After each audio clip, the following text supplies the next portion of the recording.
오늘 본문의 말씀은 창세기 25장 1절에서 18절까지 말씀입니다. 1절에 보면 아브라함이 후처를 맞이하였으니 그의 이름은 구두라라. 아브라함이 이삭에게 자기의 모든 소유를 주었고 라고 하는 부분을 함께 보려고 합니다. 이 구두라라고 하는 여인을 후처로 맞이했다라고 하는 이 부분은 사라가 살아있을 때와 시기적으로 겹칠 수밖에 없어요. 아브라함의 이 나이를 생각해 보게 되면 결국에는 후처를 통해서 자녀를 우리가 보면 이 구두라라 그가 시므란과 육산과 무단과 이렇게 이제 아이를 낳거든요.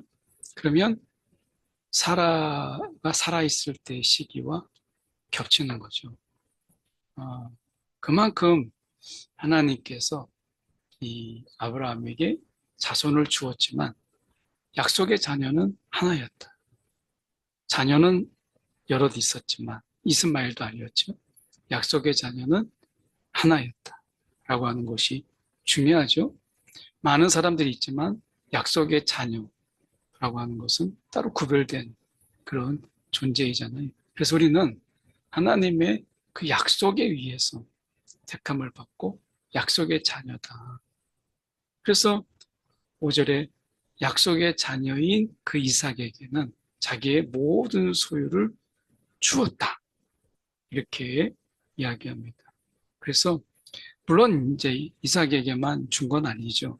우리가 6절에 우리가 보면 자기의 그 서자들에게도 재산을 주어서 자기 생전에 그들로 하여금 자기 아들 이삭을 떠나 동방 곧 동쪽 땅으로 가게 하였더라. 그리고 아브라함의 나이가 175세를 175세까지 사는 동안에 그가 이제 서자들 그리고 다 재산을 이렇게 주지만 그러나 가장 많은 자기의 모든 소유를 주었다 할 만큼 이삭에게는 넘치도록 주었죠. 하나님께서 이처럼 약속의 자녀에게 약속의 땅을 허락하시고 그 하나님의 그 약속, 아브라함의 약속이 그 약속의 자녀를 통해서 흘러가는 것을 보게 되죠. 그만큼 이삭은 그 위치가 독보적이었다라고 하는 것을 보여주죠. 오늘도 예수로 말미암아 하나님의 자녀가 된 우리가 많은 자녀들 그것이 아니라 이삭처럼 우리가 하나님 앞에서 예수로 말미암아 약속의 자녀가 되었다라고 하는 것. 하나님의 약속이 우리를 통해서 이루어지고 성취되어진다라고 하는 것을 기억해야 돼. 이 영적인 정체성이 굉장히 중요한 거죠. 아브라함이 이제 죽은 후에 하나님이 그의 아들 이삭에게 복을 주셨다. 자, 여기서 중요한 것은 아브라함이 죽은 후에도 그 이삭에게 복을 주셨다. 이것은 왜 그래요?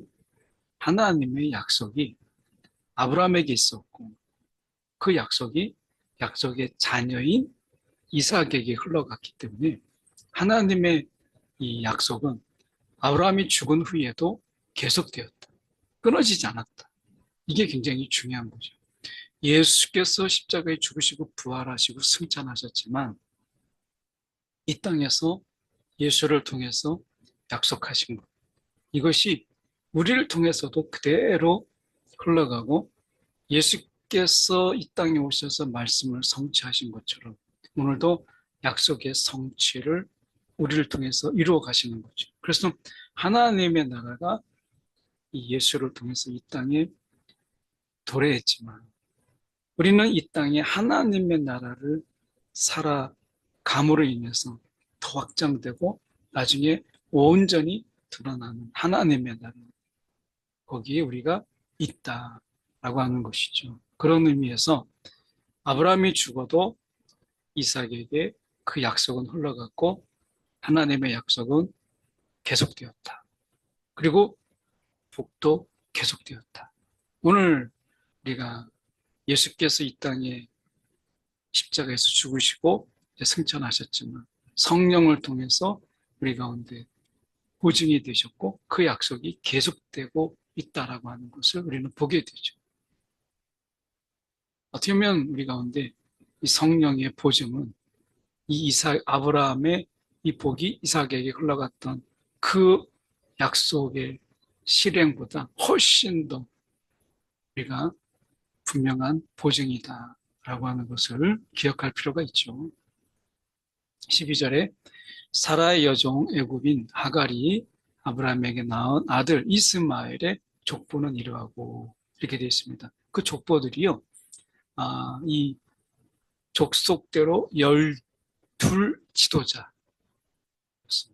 그래서 그들에게도 어떻게 보면 이 하갈에게도 12의 지도자들을 세울 수 있도록 자녀들을 허락하셨어요. 약속의 자녀는 아니지만 하나님이 그 하갈에게 약속하셨잖아요. 너 다시 돌아가라. 사라에게 이제 박해를 받고 물론 이제 하갈이 잘못한 게 더 많죠. 그러는 가운데 이제 하갈이 사라를 자녀를 가졌다는 것 때문에 이제 함부로 하는 부분에 대해서 같이 할 수 없는 그런 가운데서 하갈이 나갔지만 돌아가라라고 하는 가운데 하나님이 그를 기억하고 복을 주시죠. 이 복은 아브라함의 자녀이기 때문에 약속의 자녀는 아니지만 하나님의 그 약속이 하갈을 통해서도 하나님이 일정 부분 이루어지게 하신 것을 보게 되죠. 그만큼 이 아브라함을 통해서 이 복이 흘러간다라고 하는 것은 참 엄청난 거예요. 그 범위도. 하갈이 이렇게 아브라함을 통해서 그에게도 복이 임하는 것을 보게 되죠. 그렇다면 약속의 자녀에게는 또 얼마나 많은 큰 복이 있겠어요. 오늘 우리를 통해서 또 이 복이 흘러가게 하는 거잖아요. 세상을 통해서 또 이웃을 통해서. 우리가 하갈에게도 여종 애굽인이잖아요. 애굽인 하갈에게도 하나님이 이방 여인이거든요. 그 복이 흘러가게 했던 것처럼 우리를 통해서 그 이웃들에게 또 이 지역에게 복이 흘러가게 하시는 것이 하나님의 뜻이다 라고 하는 거예요. 분명 우리 자녀들을 통해서 이삭에게 분명히 더 많은 복, 분명한 약속의 성취가 있죠. 우리 자녀들에게 분명히 하나님이 우리가 분명한 복을 그리고 우리 자녀들의 이 하나님께서 형통케 하시는 역사가 분명히 있죠. 약속이 흘러가게 하시는 하나님의 약속이 있으니까. 그런데 우리를 통해서 애굽인 하갈에게 흘러갔던 복이 우리를 통해서 이웃에게 흘러가는 이 복의 통로는 우리에게도 계속되는 거예요. 그런 의미에서 이삭에게만 복이 있었다. 이렇게 말씀하지 않으신다. 이것이 굉장히 우리 가운데 이 중요한 거죠. 하나님의 약속, 그리고 하나님의 그 은혜의 보편성과 배타성, 이 부분을 같이 봐야 된다라고 하는 것을 말씀하고 있어요. 함께 말씀을 보는 가운데 하나님의 그 복, 약속, 이것은 아브라함이 죽었어도 이삭에게 계속되었다. 기억하면 좋겠습니다. 기도하겠습니다. 사랑에 많으신 하나님 아버지, 하나님의 약속은 죽음을 넘어서 계속되고 그 이삭에게 흘러가는 것을 보게 됩니다. 오늘도 우리의 믿음이 다음 세대에 넘치도록 흘러가게 하시고 그 다음 세대가 앞선 세대의 기도와 또 하나님께 부르짖음으로 말미암아 다음 세대에게도 하나님 그 복이 흘러가게 하시고 또 하나님의 약속의 성취가 그들에게 있게 하시고 그들에게 누림이 되게 하여 주시옵소서. 살아계신 예수 그리스도 이름 받들어 기도드립니다. 아멘.